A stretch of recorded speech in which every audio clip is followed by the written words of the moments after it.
네, 제목은 예수를 바라보자입니다. 우리의 소망은 예수 그리스도밖에 없습니다.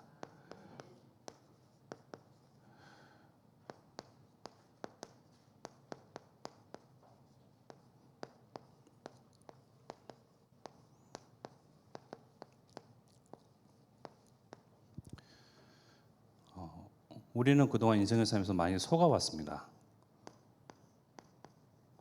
누구에게요? 사람에게요? 아니요, 흑암에게요.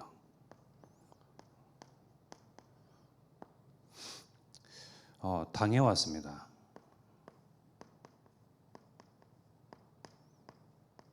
누구에게 당해왔습니까? 사람에게 당해왔습니까? 아니죠. 사단에게 당해왔습니다.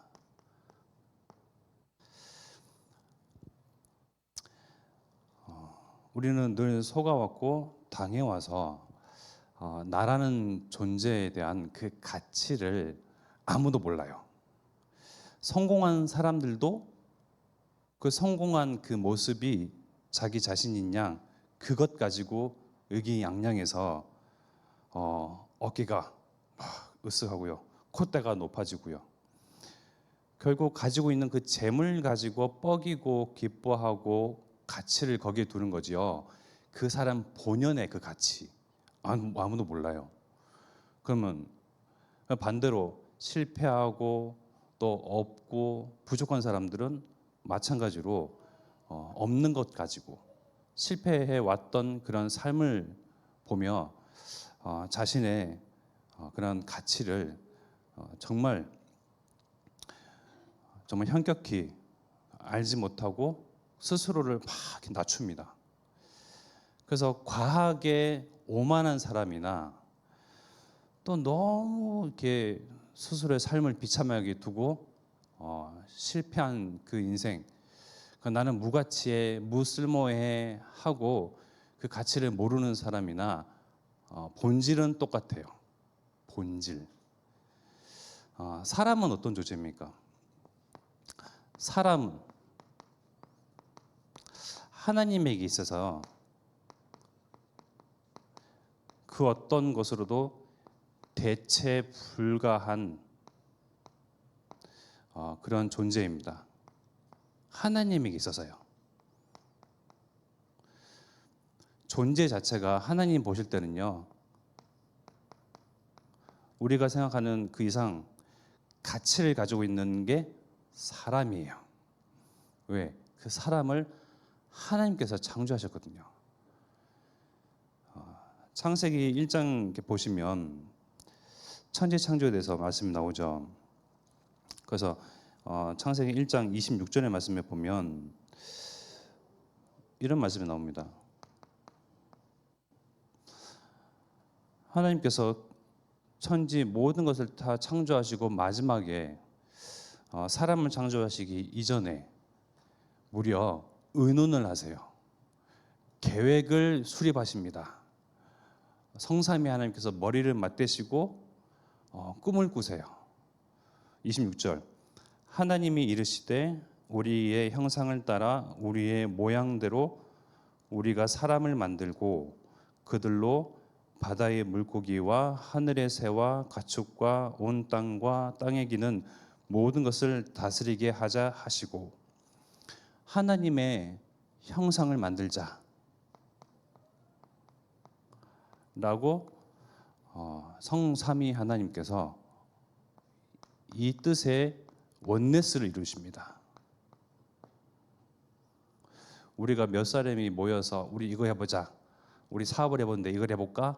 막 고심하고 계획을 짜고 소망을 거기서 막 찾고 꿈을 키워가고 하잖아요. 그러니 얼마나 심혈을 기울였다라고 볼 수가 있는 거죠. 하나님께서 모든 것을 창조하셨는데 하나님이 주인이시잖아요. 하나님이 왕이시거든요. 그런데 왕이신 하나님께서 우리가 우리의 모습, 우리의 모양대로 사람을 만들자, 하나님의 형상들을 만들어서 그들로 하여금 다스리게 만들자, 즉 왕으로 세우자, 주인으로 세우자.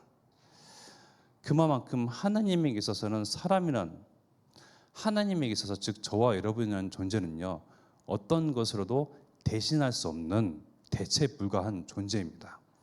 이 사실을 몰라왔고 속아왔고 당해왔습니다. 나는 무쓸모한 인간인 줄 알았습니다. 세상 살 때 무가치한 존재인 줄 알았습니다. 그냥 이런 산소나 같이 좀 허비하는 잉여 인간인 줄 알았습니다. 당해왔죠. 흑암에게요. 속아왔습니다. 사단에게요.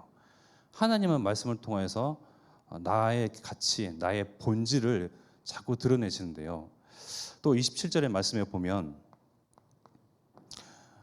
사람을 창조하시기로 원네스 하신 성삼위 하나님께서 드디어 사람을 만드시죠. 하나님이 자기 형상 곧 하나님의 형상대로 사람을 창조하시되 남자와 여자를 창조하시고 또 28절의 말씀 보면 하나님이 형상대로 창조하신 것도 감사한데 거기에다가 복까지 더하십니다. 하나님이 그들에게 복을 주시며 하나님이 그들에게 이르시되 생육하고 번성하여 땅에 충만하라 땅을 정복하라 바다의 물고기와 하늘의 새와 땅에 움직이는 모든 생물을 다스리라 하시니라. 어떻습니까? 우리가 속아왔고 당해왔지만요 또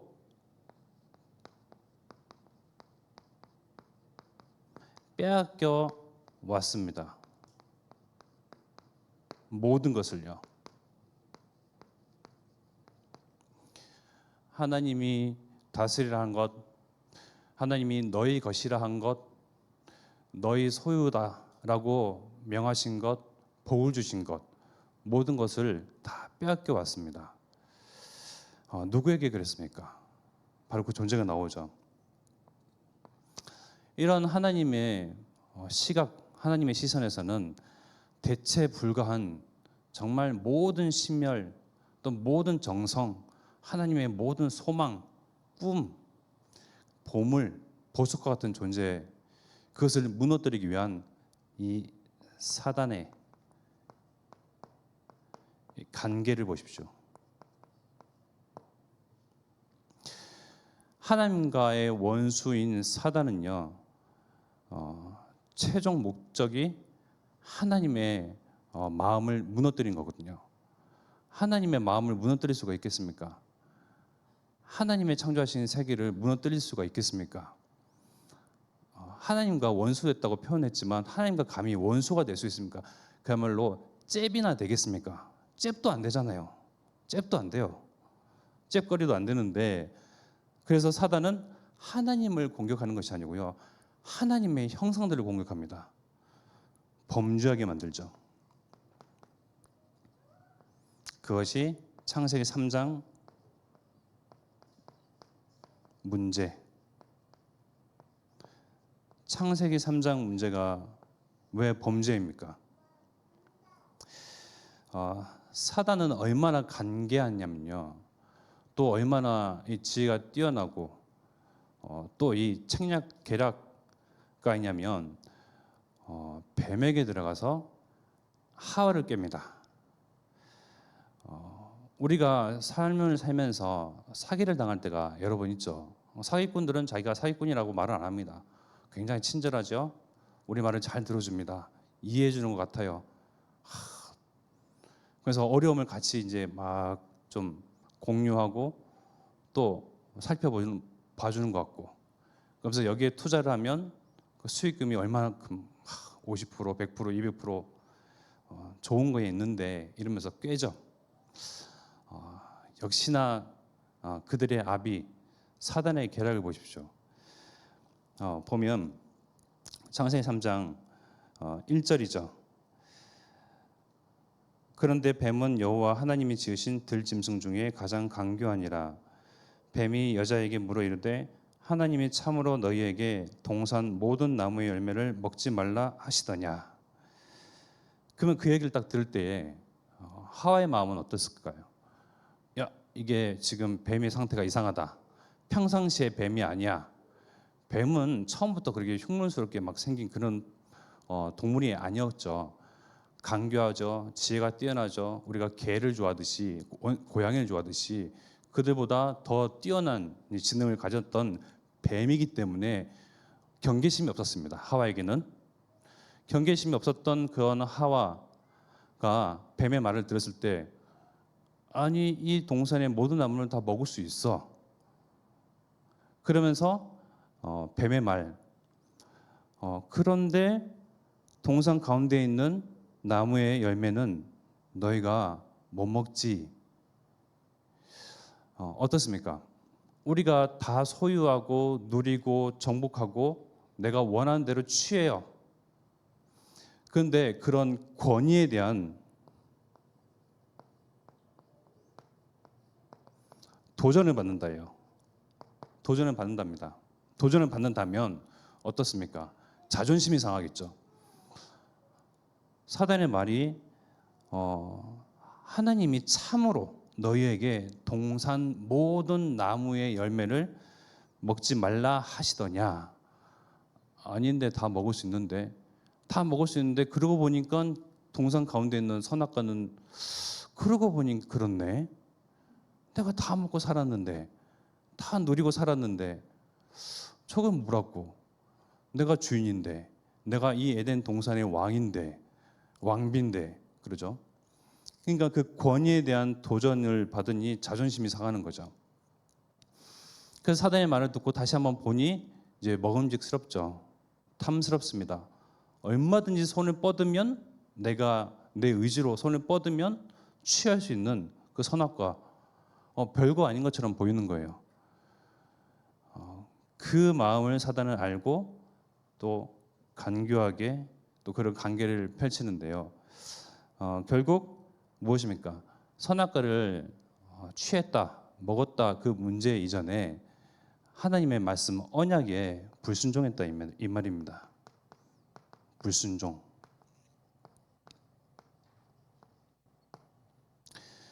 하나님의 말씀에 불신앙했단 말입니다. 불신자들은 당연히 하나님의 말씀을 순종하지 않죠. 하나님이 누구라고요? 하나님의 형상이고 하나님께서 창조하신 아담과 하와가요. 이러한 불신자 상태, 불신한 상태, 불순종의 상태 빠져서 하나님을 대적하는 것이 바로 창세기 3장 문제, 범죄죠. 그럼으로써 하나님의 모든 심열, 전 우주 모든 것을 통틀어서 가장 사랑하시고 귀하게 여기시는 사람, 어떤 것으로도 대체 불가한 그런 존재를 무너뜨림으로써 사단은 하나님을 유일하게 대적할 수 있다라고 생각을 하고 사람을 그렇게 하나님 앞에 범죄하게 만들었습니다. 그러나 하나님께서는 그 사실 가운데에 너희가 저것을 먹는 날에는 반드시 죽여야만 했었는데 하나님께서는 반드시 살릴 길을 주시죠. 창세기 3장 15절.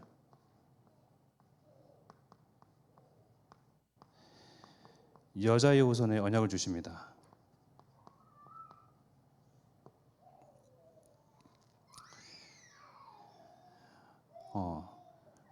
이 여자의 후손 통하여서 하나님 앞에 범죄하였으나 여자의 후손이 와서 뱀의 머리를 상할 것이다. 여자의 후손이 와서 사단이 간교한 이 사단의 그런 계교, 사단의 존재, 사단의 권세 무너뜨리고 이기게 하실 것이다. 또 더불어 죄로 말미암아 떠났던 관계를 회복할 것이다. 죄인은 하나님을 만날 수가 없습니다. 그 죄 문제를 여자의 후손을 대신 죽임으로써 너희를 살리고 또 하나님 앞에 의로운 자로 세울 것이다. 이렇게 언약하십니다. 하나님께서 우리를 사랑하신다는 그러한 확실한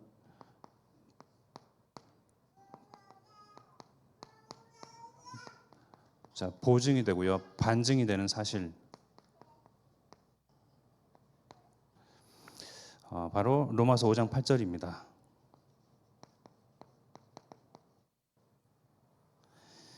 우리가 아직 죄인 되었을 때에 그리스도께서 우리를 위하여 죽으심으로 하나님께서 우리에 대한 자기의 사랑을 확증하셨느니라. 어땠을 때요? 우리가 창세기 3장 문제 이후로 하나님 앞에 범죄하여 죄인 되었을 때에 그리스도께서 우리를 위하여 대신 죽으심으로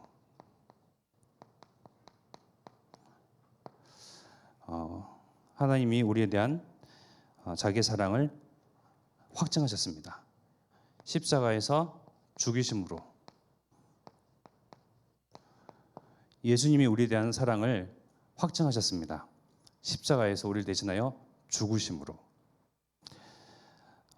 우리는 그리스도를 환영합니다. 메시아 오실 것을 환영해요. 여자의 후손이 오실 것을 학수고대하면서요 막 기다립니다. 어떻게 보면 그것이 사실은 굉장히 잔인한 일이에요. 우리가 구원을 받기 위한 그 원리는요, 누군가가 나를 대신해야 되는 거예요. 여러분들 죄를 죄 없는 누군가가 대신하여서 나를 살리기 위해서 누군가는 죽어야 한다. 얼마나 그것이 이기적인 것입니까? 잘 생각해 보십시오. 그렇거든요. 손 집밖에 모르는 거죠. 그럼에도 불구하고 하나님은 저와 여러분들 및 우리가 만나는 사람 또 237, 5천 종족 모든 사람들을 살리기 위해서 왜 하나님에게 있어서는 사람은 어떤 것으로도 대신할 수 없는 모든 것이거든요. 하나님의 그 모든 것을 회복하기 위해서 살리기 위해서 하나님께서 기꺼이 선택하신 언약 창세기 3장 15절 여자의 후손이 와서 나를 대신 죽으심으로 나를 살리시고 저와 여러분들을 살리셨다는 그 사실, 그걸 통하여서 하나님이 우리에 대한 사랑을 확증했다, 반증하며 보증하며 확증하셨습니다. 이런 구원의 역사와 감격과 감사에 대해서요, 우리가 이 사실을 놓치지 말아야 할 것입니다. 우리는 이것으로 늘 기뻐하며 이것으로 즐거워야 할 마땅한 이유가 있습니다. 그러나 또 우리가 가진 것, 또 우리가 해낸 것, 육신의 것, 손에 잡히는 것, 눈에 보이는 것 가지고요, 그것으로 기뻐하고 그것으로 만족해하는 그러한 또 사람입니다. 하나님이 나를 살리기 위해서 하나님이 직접 십자가에서 대신 죽으심에도 불구하고 그 기쁨은 또 뒤로하고 눈에 보이는 기쁨, 만족, 그것을 쫓아 헤매는 그런 인생이지만 하나님은 또 우리에게 약속하시기를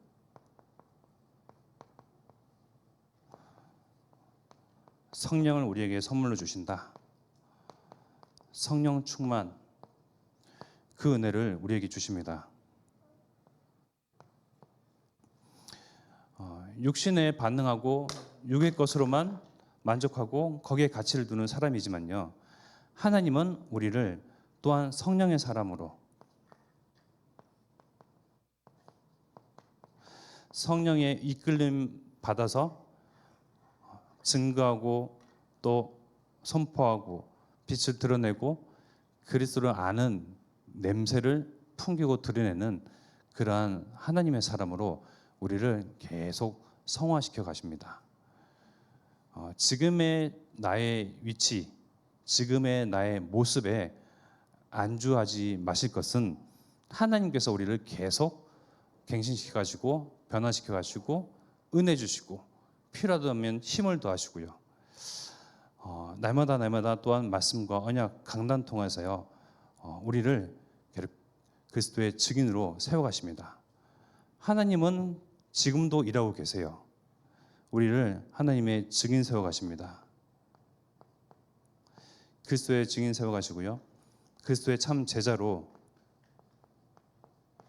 토기장이 되시는 하나님께서 우리를 계속 빚어가십니다.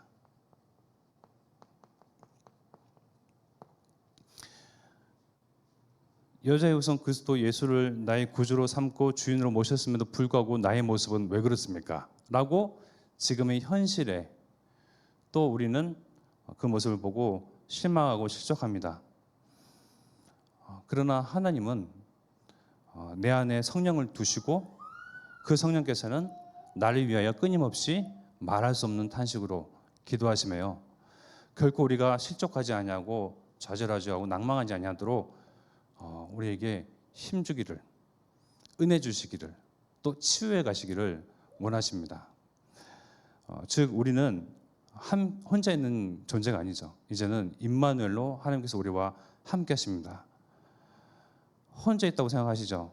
성령께서 나를 위해서 말할 수 없는 탄식으로 계속 간구하십니다. 누구에게요? 하나님에게요. 예수님께서 말씀하십니다. 내 이름으로 무엇이든지 구하라. 너희가 받을 것이다. 응답받을 것이다. 응답할 것이다. 문을 열 것이다. 말씀하시잖아요. 사람의 기도도 하나님께서 들으시고 응답하시는데 내 안에 계신 성령께서 나를 위해서 기도하신 것은 하나님이 그것을 묵인하실까요? 더 듣고 더 응답하시겠죠. 그러면 우리는 무엇을 기도합니까? 나의 현실, 그죠? 세상 사람들이 기준 딱 삼은 어떤 행복에 거기에 꽂혀가지고 물질이면 물질, 건강이면 건강, 온통 육신의 것이지만 내 안에 계신 성령께서 하나님과 원리스 되시고 함께 하시는 성령께서 하나님이 원하시는 기도 제목을 가지고 나를 위해서 기도하신단 말이에요. 그렇기 때문에 우리는 예배자 넘어서 증인, 정말 오직 하는 그리스도의 제자로 하나님께서는 성령의 기도를 들으시고 우리를 계속 빚어가십니다. 우리는 육신의 지식으로는 알아요. 먼저 구할 것, 오직 그의 나라와 그의 의. 알고 여기에 두고 일단은 하나님 건강부터. 그렇지 않습니까? 그건 일단은 두고 놔놓고 일단은 육신, 일단은 살아야 되지 않겠습니까? 주님 하면서. 입에 풀칠은 해야 되지 않겠습니까? 하면서 먼저 구할 것을 예수님께서 말씀하셨는데도 불구하고 먼저 구할 것은 내 입에 빨리 풀칠할 수 있는 것. 그러니까 온통 육신이죠. 이해하는 바입니다. 저도 마찬가지고요. 그러나 우리가 실망하지 말 것은 내 안에 계신 임마누엘이시는 성령께서 하나님께서 원하시는 그 기도 제목 아시사 내가 못하니 대신 기도하셔서 우리를 빚어가시는구나.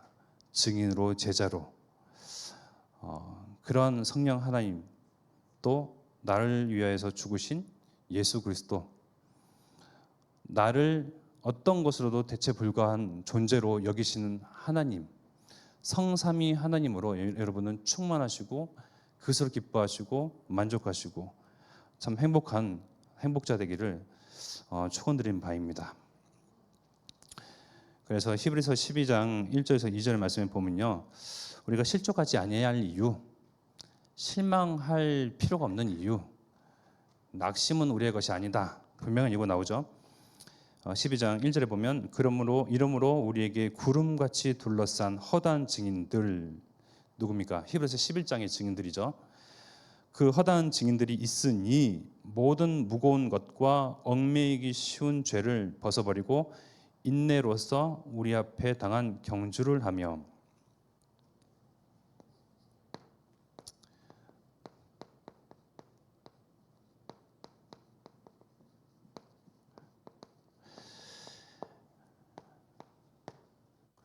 우리의 달려갈 경주 우리 앞에 놓여져 있는 이 여정과 이정표 때로는 힘겹고 또 때로는 지치기 마련입니다. 그러나 우리가 인내로서 우리 앞에 당한 우리에게 임한 우리에게 주어진 그런 미션과 그런 하나님의 천명소명 사명에 따라 경주를 해야 할 것은 우리 앞에 허다한 증인들이 있었습니다. 히브리서 11장의 증인들이죠. 성경에 많은 증인들입니다. 우리보다 더한 처지, 경우, 외로움, 고독 또 문제, 갈등, 분쟁 속에서도 하나님과 함께했던 그들, 하나님을 진정으로 믿었던 그들 통해서 하나님은 시대마다 하나님의 영광을 나타내셨거든요. 하나님은 하나님의 그 영광을 결코 흑암, 사단, 귀신, 악의 영에게 양보하지 않으십니다. 빼앗기지 아니하십니다. 시대마다 하나님의 이름이 수치를 당할 때마다요, 하나님은 믿는 자, 진짜 하나님과 소통하는 자, 하나님과 함께하는 자를 통해서요, 하나님의 영광을 나타내셨습니다. 우리 이번 주 강단의 제목이죠. 즉 하나님이 일을 하신다는 말씀입니다. 누구를 통해서요? 저와 여러분을 통해서요.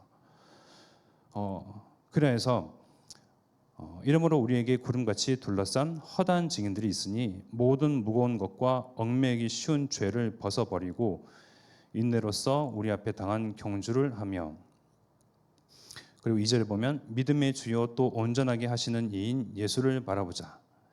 그는 그 앞에 있는 기쁨을 위하여 십자가를 참으사 부끄러움을 개의치 아니하시더니 하나님 보좌 우편에 앉으셨느니라. 아멘. 예수님에게서는 십자가는 어떤 의미입니까? 우리가 십자가 귀걸이, 십자가 반지, 십자가 목걸이를 정말 이렇게 액세서리 하잖아요. 근데 그게 아름다운 것이 아니거든요. 십자가는요, 형틀이에요. 정말 악질 중에 악질들을 사형시키기 위한 형틀입니다. 그게 아름다운 것이 아니거든요. 얼마나 잔인한데요. 십자가에 딱 매달아서요, 죽이지도 않아요. 정말 이 땅볕에 십자가에 딱 매달려가지고 그냥 매달립니까? 정말 온 그 무게, 몸의 그 무게의 중심 추가요, 이 양팔, 그리고 다리, 이 발목, 겨냥편 발목에, 그러니까 축 처져서요, 어깨 빠지죠. 어떻습니까? 목은 바짝바짝 타 들어가죠. 또 어떻습니까? 그냥 극형 중에 극형인 겁니다. 그런 십자가, 사람들이 십자가에 매달린 예수를 바라보면서 저 유대의 왕 봐라. 그때의 유대의 왕, 그거는요, 이제 비웃는 거죠. 스스로 유대의 왕이라고 이야기했으니까, 추종자들이 유대의 왕이라고 따랐으니 저 유대의 왕의 꼴을 봐라. 메시아라고 하는 그 자의 저 모습을 봐라. 얼마나 비웃고 수치를 당하고 모욕을 당했는데요. 우리 그림이나 조각상이나 그런 거 보면 예수님이 십자가에서 이렇게 이렇게 있잖아요. 이렇게 가려지기도 하잖아요. 뻘거벗긴 채로요. 정말 모욕 중에 모욕입니다. 수치 중에 수치예요. 근데 예수님은 십자가를 뭐라고 생각하십니까? 그 부끄러움, 그 수치, 그것을 개의치 아니하시고, 그는 그 앞에 있는 기쁨을 위하여, 십자가를 바라보면서 그 앞에 있는 기쁨. 왜 예수님에게서는 십자가가 기쁨이십니까? 창세기 3장 문제 이후에 하나님 앞에 범죄하고 불순종하고 불신하고 불신자 상태처럼 전락하고만 사람들을 구원할 수 있는 유일한 길, 십자가의 그 보혈을 흘릴 순간,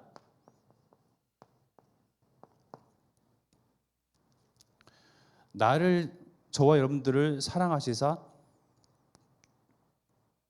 죄인된 우리를 살리기 위한 유일한 방편, 유일한 길, 죄 없는 이 예수 그리스도가 십자가에서 보혈을 흘리심으로써 우리의 죄를 도말해 버릴 수 있는 그 순간, 예수님에게서는 십자가를 바라보면서요, 기쁜 거예요.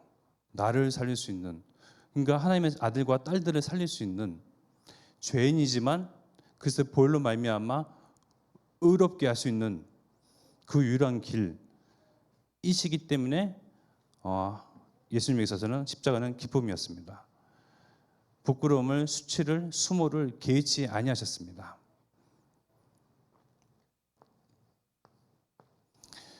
당연히 마땅히 우리 또한 이제 이 예수로 말미암아 기뻐해야죠. 이 예수로 말미암아 우리는 없던 힘도 얻고 내야 할 것입니다. 우리는 이 예수로 말미암아 증인되어야 할 것이고요. 또 이 예수님은 십자가에 달려 죽으시고 끝 아니고요. 십자가에 달려 죽으시고 3일 만에 부활하셔서 지금은 하나님 보좌 우편에 앉아 계시죠.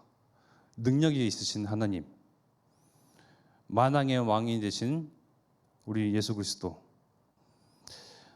전국에는 정말 이 모든 것의 말미에는 하나님은 하나님의 영광을 드러내시고 모든 자랑하던 것, 세상에 자랑하던 것, 세상 사람들, 세상의 그 모든 사람들이 자랑 삼던 모든 것들을요, 그야말로 납작하게 만들어져서요, 하나님의 영광만 드러나도록 하실 그 주님께서 앞으로 재림주로 또 심판주로 오실 것입니다.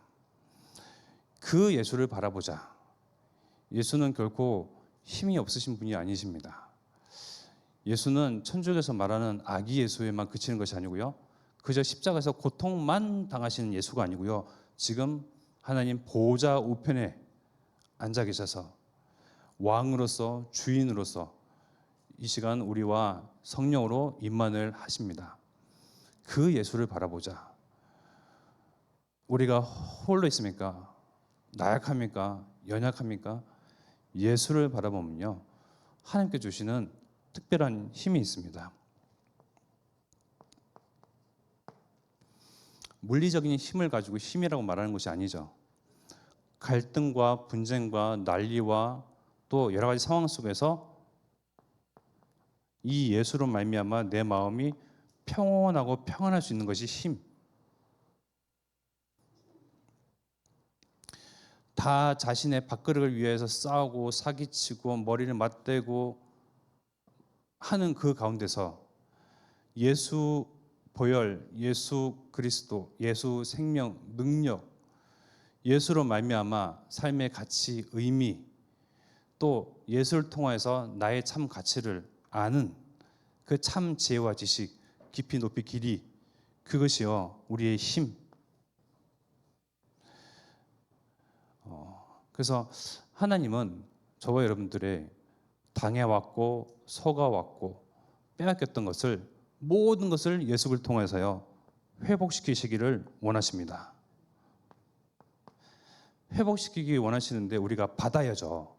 알아야죠. 쟁취해야죠. 천국은 누구의 것이라고요? 침노하는 자의 것.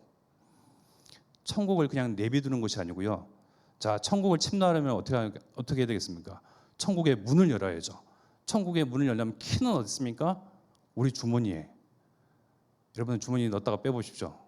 천국을 여는 주머니가 있어요. 그런 게 어디 있습니까? 주는 그리스도시요 살아계신 하나님의 아들이십니다 라고 고백했던 베드로에게 예수님이 말씀하시죠. 바 요나 시므나, 이를 내게 알게 한 이는 네 혈육이 아니다. 어부 출신인 네 지식이 아니다. 하늘에 계신 하나님으로부터 받은 그 지혜다. 너에게 천국 열쇠를 주겠노라. 예수를 그리스도라고 인정하고 고백하고 주인 삼은 저와 여러분들 모두에게는 포켓도에는 천국의 열쇠가 있습니다. 그것을 들고 이제는 천국의 문을 따시고요, 침노하고 들어가십시오. 그래서 위에서 하나님께서 주시기로 약속하신 모든 힘, 능력, 권세 가지고 현장 나가서 증인되는 겁니다. 결국 세상 가운데서 하나님 나라를 세우고 또 확장시켜 날 그 일은 하나님의 사람을 통해서 하나님은 일을 하십니다. 그죠? 시대마다 히브리서 11장의 그 증인들과 같이 하나님은 사람을 통해서 일을 하셨어요. 하나님 직접 행사하시는 바는 없습니다. 반드시 시대마다, 세기마다, 세대마다 사람들을 통해서 일을 하셨습니다. 지금 21세기에 살아가는 이 시대는 바로 저와 여러분들 통하여 하나님 나라가 확장되어지는 그 일에 하나님께서는 우리를 사용하십니다. 우리의 권세 없고 힘이 없음을 아시고 예수를 그리스도로 고백하는 저와 여러분들에게 천국의 열쇠를 주시고 회복시키시고 빼앗겼고 속아왔고 당해왔던 모든 것들을 과거, 또 현재, 미래 그 모든 것들을 회복시키실 그 이름 예수 그리스도. 이제는 육신에 보이는 것 가지고 없다 있다라고 판단하실 것이 아니고요, 영적인 것, 눈에 안 보이는 것, 또 하나님이 주시기로 약속하신 것, 그것 가지고요 우리 현장 나가서 모든 것을 채우는 것입니다. 하나님의 그리스도의 사랑으로 하나님 내게 주신 그 평안, 그것으로 채우는 겁니다. 사람들은 목말라 있어요. 평안 얻기를요. 부자도 잘난 사람도 지식인들도 목말라 있다니까요. 평안하기를요. 에휴, 평안해 보이는데요. 돈 많은 사람들 여유 있어 보이는데요. 아니에요. 다 연기하는 겁니다. 가면 철저하게 쓰고 있어요. 몇 겹의 그런 인격을 가지고요, 능수능란하게 속이고 있습니다. 괜찮은 척, 평온한 척, 행복한 척. 그러나 정말 예수를 바라보고 예수를 기뻐하는 저와 여러분들이 행복자입니다. 아유, 우리는 없어서 행복하지 않는데요. 오감으로 행복하지 마시고요, 하나님의 영으로 행복하십시오. 우리는 행복할 이유가 있고요, 자격이 있고요, 권세가 있는 자들입니다. 그래서 저와 여러분들 한 사람 한 사람이 일당백 그 이상을 하는 사람들이에요. 정말 현장에 핵폭탄급 그 이상의 존재감을 드러내고 나타낼 그런 사람들입니다. 하나님 보실 때에 대체 불가한, 하나님을 아는, 또 하나님의 영이 함께하는 자들입니다. 우리를 통하여, 우리 교회를 통하여서 정말 여수 호남 세계복음화, 하나님의 언약, 또 하나님의 영광이 드러나기를 소망하며 그때까지 지속하기를 축원드리겠습니다. 지금 우리 마음